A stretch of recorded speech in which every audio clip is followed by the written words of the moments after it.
নিখোঁজ রায়কে খুঁজতে গিয়ে পাগল প্রায় অনির্বাণ। হ্যাঁ বন্ধুরা, ভিডিওতে লাইক দিয়ে দেখতে থাকুন। অনির্বাণ গাড়ি নিয়ে প্রত্যেকটা রাস্তায় রাস্তায় রায়কে খুঁজতে থাকে, আর ঠিক সেই সময় রায় রাস্তার ধারে বসে অঝরে কাঁদতে থাকে আর বলতে থাকে যে ঠাকুর কি এমন আমি পাপ কাজ করে ফেলেছিলাম যার ফলে কিনা আমার জীবনেই সব অশান্তি। কেন সবসময় তুমি আমার জীবনে এই ঝড়গুলো আনো বলো তো?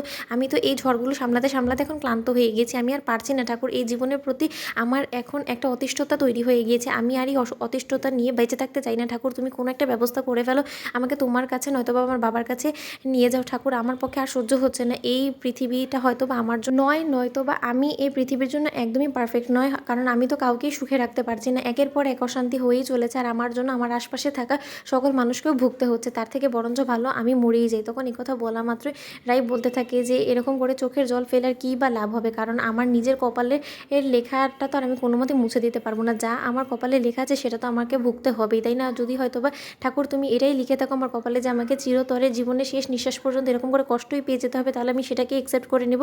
কারণ ভাগ্যের ভবিতব্যকে তো আমি পাল্টাতে পারবো না, তাই না? কী মনে করে যে আমি অনির্বাণকে বিয়ে করেছিলাম ঠাকুর, তখন যদি আমার এই সদ্বুদ্ধিটা হতো তাহলে আর যাই হোক না কেন এই সর্বনাশটা আমাকে দেখতে হতো না বা পোহাতে হতো না। ওদিকে অনির্বাণ বলতে থাকে যে রাই তুমি আমাকে আর একটা সুযোগ দাও, তুমি প্লিজ আমার কাছে ধরা দাও, কারণ আমি তোমাকে না পেয়ে পেয়ে এখন ক্লান্ত হয়ে গেছি। ও তোমাকে সেই কখন থেকে খুঁজছে, কিন্তু তুমি কোথায় লুকিয়ে আছো রাই? তুমি কি একবার আমাকে একটা সুযোগ দিবে না নিজের সব ভুলগুলো শুধরে নেওয়ার জন্য রাই?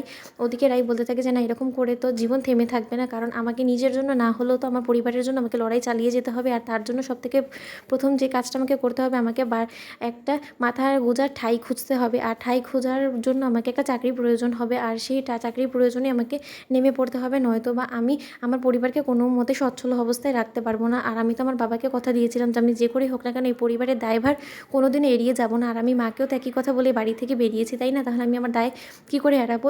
ওরা আমার দায়িত্ব, আর আমার জীবনের শেষ নিঃশ্বাস পর্যন্ত আমি সেই দায়িত্বটা পালন করেই যাব। কিন্তু আমি কোনোদিনও কল্পনা করিনি যে মা আমার পাশে না দাঁড়িয়ে আমাকে এরকমভাবে অপমান অপদস্থ করে বাড়ি থেকে বার করে দিবে। যাকগে যাক, হয়তো বা আমার ভাগ্যে এটাই লিখা ছিল, তাই আমাকে সেটাই মেনে নিতে হবে। ওদিকে রাই বলতে থাকে যে না, এখন আর বসে থাকলে চলবে না।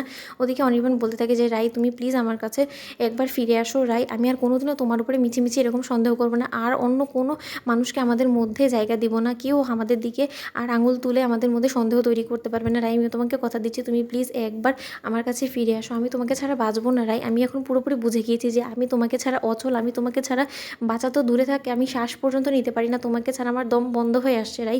প্লিজ তুমি আমার কাছে একবার ফিরে আসো। ওদিকে শর্মী বলতে থাকে যে কী ব্যাপার দাদা ভাই, তুই কোথায় আছিস বলতো? কেউ কোনো খোঁজ খবর পাচ্ছে না, তুই কী হয়েছে? তুই এরকম অস্থির অস্থির লাগছে কেন তোর আওয়াজটা? তখন এই কথা শোনা মাত্র অনির্বাণ বলতে থাকে যে রাইকে খুঁজে পাওয়া যাচ্ছে না শর্মী, আমি রাইকে খুঁজতে খুঁজতে পাগল প্রায়, কিন্তু কোথাও ওকে খুঁজে পাচ্ছি না। তখন শর্মী বলতে থাকে কী বলছিস? তো বন্ধুরা, ভিডিওটি ভালো লেগে থাকলে লাইক কমেন্ট শেয়ার করে সাবস্ক্রাইব করতে ভুলো না।